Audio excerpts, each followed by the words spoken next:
ಸಚಿವರಿಗೆ ಮತ್ತು ಸಾರಿಗೆ ಇಲಾಖೆ ನಮ್ಮ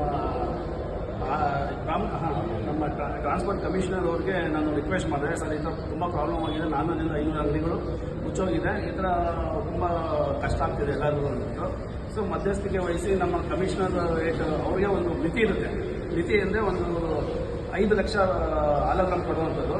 ಮಧ್ಯಸ್ಥಿಕೆ ವಹಿಸಿ ಅವ್ರ ಕಮಿಷನರೇಟ್ ಇದರ ಪ್ರಕಾರ 5 ಲಕ್ಷ ಇವಾಗ ಆಲೋಗ್ರಾಮ್ಸ್ ಇಶ್ಯೂ ಮಾಡಿದ್ದಾರೆ. 2 ತಿಂಗಳಿಂದ ಇದೆ ಸತತವಾಗಿ ಪ್ರಾಬ್ಲಮ್ ಆಗಿದೆ. ಅದು ಒಂದು ಕಡೆ ಆದರೆ, ಎರಡನೇದು ನಮ್ಮ ಕರ್ನಾಟಕದಲ್ಲಿ ಎಮಿಷನ್ ಟೆಸ್ಟ್ ಮಾಡಿಸ್ತಾರಲ್ಲ, ಮಾಡಿಸಿದ ಮೇಲೆ ಹೊರ ರಾಜ್ಯಕ್ಕೆ ಹೋಗುತ್ತೆ. ಈ ಎಲ್ಲೋ ಬೋಟ್ಸ್ಗಳು ಅಂತ ವೆಹಿಕಲ್ಸ್ಗಳು ಹೊರಗಡೆ ಹೋದಾಗ ಏನಾಗುತ್ತೆ, ಅವ್ರನ್ನ ನಿಲ್ಲಿಸಿ ತಡೆದು 10,000 ರೂಪಾಯಿ ನೋಡಿ, ಈಗ 10,500 ರೂಪಾಯಿ ಗೋವಾ ಇದರಲ್ಲಿ ಹಾಕಿದ್ದಾರೆ. ಗೋವಾ ಅಂತಲ್ಲ, ಎಲ್ಲ ಯಾವುದೇ ರಾಜ್ಯಕ್ಕೆ ಹೋಗಲಿ, ಪಾಂಡಿಚೇರಿ ಹೋಗಲಿ, ಫಾರ್ ಎಕ್ಸಾಂಪಲ್ ಈ ಕಡೆ ನಿಯರೆಸ್ಟ್ ಗೋವಾ, ಆಂಧ್ರ ಎಲ್ಲ ಹೋಗಲಿ, ನಮ್ಮ ಹತ್ರ ಎಮಿಷನ್ ಟೆಸ್ಟ್ ಮಾಡಿಸಿರೋಂಥ ಸರ್ಟಿಫಿಕೇಟ್ನೇ ಬಂದ್ಬಿಟ್ಟು ವ್ಯಾಲಿಡ್ ಅಂತ ಇಲ್ಲ ಅಂತ ಇದ್ದಾರೆ. ಯಾಕೆ ಅಂದರೆ ಇದು ಈ ಥರ ಆಗ್ತಾ ಇದೆ ಅಂದರೆ, ನಾವು ಜೆನ್ಯೂನ್ ಮಾಡ್ತಾ ಇದ್ದೀವಿ. ಸರ್ಕಾರ ಯಾವುದು ನಮಗೆ ಮಾನ್ಯತೆ ಕೊಟ್ಟಿದೆ, ಮಾನ್ಯತೆ ಪ್ರಕಾರ ಅದೇ ನಾವು ನಮ್ಗೆ ಕೊಟ್ಟಿರೋ ಸಾಫ್ಟ್ವೇರ್ ಪ್ರಕಾರ ನಾವು ಮಾಡ್ತಾ ಇದ್ದೀವಿ. ಮಾಡಿದ್ರೂ ವ್ಯಾಲಿಡ್ ಇಲ್ಲ. ಯಾಕೆ ವ್ಯಾಲಿಡ್ ಇಲ್ಲ? ಇದು ಪರಿವಹನಿಗೆ ಲಿಂಕ್ ಆಗಿಲ್ಲ. ಪರಿವಹನಿಗೆ ಲಿಂಕ್ ಆಗಿದೆ ಇರೋದ್ರಿಂದ ಇದೇ ಸಮಸ್ಯೆ ಆಗಿರೋದು.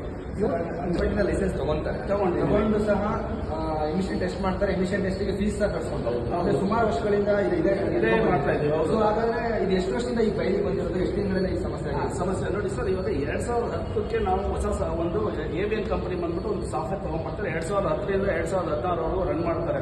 ನಮ್ಮ ಸಾರಿಗೆ ಇಲಾಖೆ ಏನೋ ದೊಡ್ಡದಾಗಿ ನಾವು ಅಪ್ಡೇಟ್ ಮಾಡಿ ತುಂಬ ಡೆವಲಪ್ ಮಾಡ್ತೀವಿ ಅಂತ 2016ರಲ್ಲಿ ABN ಹೆಂಗೋ ನಡೆಸ್ಕೊಂಡು ಹೋಗ್ತಾ ಇದ್ರು. ಅದನ್ನು ಕಿತ್ಕೊಂಡ್ಬಿಟ್ಟು ಟೆಂಡರ್ ಮಾಡ್ತೀವಿ ಅಂತ ಏನು ಮಾಡಿಲ್ಲ. ಮಾಡಿ ಹಾಗೆ 2016ರಿಂದ ಇವತ್ತವರೆಗೂ ಅದೇ ಪರಿಸ್ಥಿತಿಯಲ್ಲಿದೆ. ಇವಾಗೂ ಹೊಸದು ಒಂದು ಟೆಂಡರ್ ಆಗಿದೆ.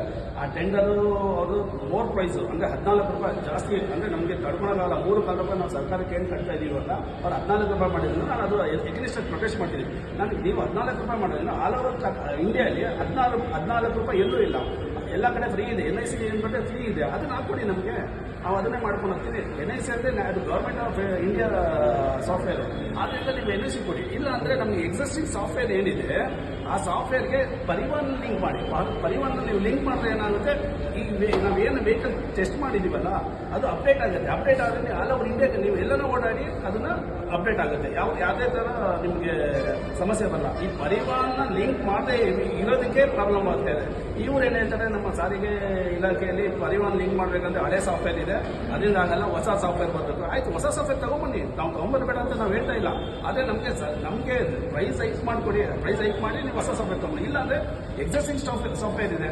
ಎಕ್ಸಿಸ್ಟಿಂಗ್ ಸಾಫ್ಟ್ವೇರ್ಗೆ ಅವ್ರು ರೆಡಿ ಇದ್ದಾರೆ. ABN ಟೀಮ್ ಅವ್ರು ರೆಡಿ ಇದ್ದಾರೆ. ನಾನು ಆಲ್ರೆಡಿ ಮಾತಾಡಿದ್ದೀನಿ. ಅವ್ರಿಗೆ ಏನು ಮೇಂಟೆನೆನ್ಸ್ ಚಾರ್ಜಸ್ ಕೊಟ್ಟರೆ ಅವರು ಖಂಡಿತ ಮಾಡ್ತಾರೆ. ಅವರು ಮೇಂಟೆನೆನ್ಸ್ ಕೊಟ್ಟರೆ ಅವರು ಮಾಡಿ ಹೊಸದು ಅಪ್ಡೇಟ್ ಮಾಡಿ ಏನೋ 4 ರೂಪಾಯಿ 5 ರೂಪಾಯಿ ಜಾಸ್ತಿ ಮಾಡ್ಬೋದು. ಅಷ್ಟು ಬಿಟ್ಟರೆ ಇನ್ನೇನು ಆಗಲ್ಲ.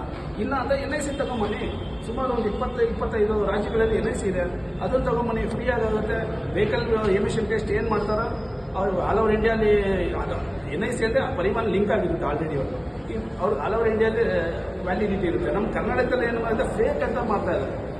ನಾವು ಯಾವುದು ನಮ್ಮ ಸಾರಿಗೆ ಇಲಾಖೆಯಲ್ಲಿ ನಾವು ಅಧಿಕೃತವಾಗಿ ಲೈಸೆನ್ಸ್ ಪಡೆದು ವೆಹಿಕಲ್ಗೆ ವಿತರಣೆ ಮಾಡ್ತಾ ಇದ್ದೀವಿ. ಅದನ್ನ ಹೊರ ರಾಜ್ಯದಲ್ಲಿ ಏನು ಹೇಳ್ತಾರೆ, ಇದು ಫೇಕು, ಇದು ಸರಿ ಇಲ್ಲ ಅಂತ 10,000 to 10,500 ರೂಪಾಯಿ ದಂಡ ಹಾಕ್ತಾರೆ.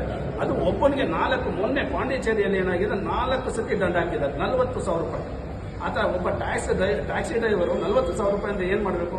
ಇನ್ನು ಕೆಲವರು ಟ್ಯಾಕ್ಸಿ ಡ್ರೈವರ್ ತಪ್ಪು ತಿಳ್ಕೊಂಡಿದ್ದಾರೆ. ಆ ಬ್ರದರ್ಸ್ ನಾನು ಹೇಳ್ತೀನಿ, ನಮ್ಮ ಎಮಿಷನ್ ಟೆಸ್ಟಲ್ಲಿ ನಮ್ಮಿಂದ ನಿಮಗೆ ಪ್ರಾಬ್ಲಮ್ ಇಲ್ಲ. ಸಾರಿಗೆ ಇಲಾಖೆ ಲಿಂಕ್ ಮಾಡಿಲ್ಲ, ಪರಿವಹನ ಲಿಂಕ್ ಮಾಡಿಲ್ಲ ಅಂತ ಅದಕ್ಕೋಸ್ಕರ ನಿಮಗೆ ತೊಂದರೆ ಆಗ್ತಾಯಿದೆ. ನಮ್ಮ ಎಮಿಷನ್ ಟೆಸ್ಟಲ್ಲಿ ಇರುವುದು ನಮ್ಮಿಂದ ಸಾರಿಗೆ ನಮ್ಮ ಕರ್ನಾಟಕದಲ್ಲಿ ಏನು ಎಲ್ಲೋ ಬೋರ್ಡ್ ಓಡಾಡ್ತಿದೆ, ಅವ್ರು ನಮ್ಮಿಂದ ತೊಂದರೆ ಇಲ್ಲ. ಪ್ರೊಟೆಸ್ಟ್ ಉದ್ದೇಶ ಇಷ್ಟೇ ಸರ್. ನಮಗೆ ಆಲೋಗ್ರಾಮ್ಸ್ ಏನು ಮೊದಲಿಂದ ಹೇಗೆ ಸರಬರಾಜು ಆಗ್ತಾ ಇತ್ತು ಆ ಥರ ನೀವು ಮಾಡಿ. ಪಾಪ ನಮ್ಮ ಕಮಿಷನರ್ ತುಂಬ ಒಳ್ಳೆಯವರಿದ್ದಾರೆ. ಅವರು 2-3 ಸತಿ ಟೆಂಡರ್ ಮಾಡಿ ಕೊಡೋಣ ಅಂತ ಹೇಳಿದ್ದಾರೆ. ಆದರೆ ಸರ್ಕಾರದ ಮಟ್ಟದಲ್ಲಿ ಇದು ಕೋಆಪರೇಟ್ ಆಗ್ತಾಯಿಲ್ಲ. ಅದಕ್ಕೆ ಬೇಕಂದ್ರೆ FDಗೆ ಆಗ್ತಾ ಇದ್ದಾರೆ.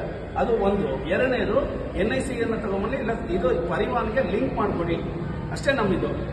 ಇಲ್ಲ ಹೊಸ ಸಾಫ್ಟ್ವೇರ್ ತೊಗೊಂಡ್ಬರ್ತೀನಿ ಅಂದರೆ ನಮ್ಮ ಪ್ರೈಸ್ ಹೈಕೈಟ್ ಮಾಡಿ. ಇಲ್ಲಾಂದರೆ ನಾವು ಸಾರಿಗೆ ಇಲಾಖೆ ಮೇಲೆ ಖಂಡಿತವಾಗಿ ನಾವೆಲ್ಲರೂ ಸೇರಿ ಹೈಕೋರ್ಟ್ನಲ್ಲಿ ಕೇಸ್ ಮೊಕದ್ದಮೆ ದಾಖಲು ಮಾಡ್ತೀವಿ.